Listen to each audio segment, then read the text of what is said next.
Биз тамак жегенде жанагындай ой менен жейбиз да, мен азыр могу зыяндуу тамакты жеп атам. Элементарный плов жесек, плов мени семиртет да. Муну эмне жеп атам? Же болбосо нан жегенде адамдар азыр ушундай ой менен жеп калды да. Нанды мен зачем жеп атам? Ак нан бул семиртет да, мени кыйнайт да, менин өмүрүмдү талкалайт да деген бир нерсе жесе келе ушундай ой менен жеп калдык да. Бардыгын элечи, сүт ичсең деле, сүттү зыян деп атпайбы, тигиден көрүп, будан көрүп. Мындайча айтканда бизде азыр тамактануу адаты бузулуп атат. Биз ойлойбуз, элге канчалык бул зыян, тиги зыян деп айтсак, элибиз туура тамактанып, сонун болуп өнүгүп кетет деп. Бул эң түркөлүктүн жеткен чеги жана адамдардын ден соолугун талкалоонун эң биринчи жолу ушул болуп эсептелет.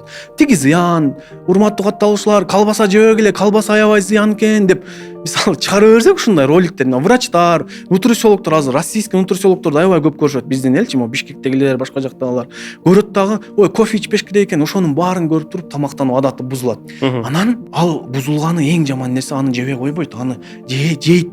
Ал биздин адатыбыз, андан отказ кыла албайбыз биз. Невозможно ал нерсе. Жейбиз дагы только жанагындай ой менен жейбиз да.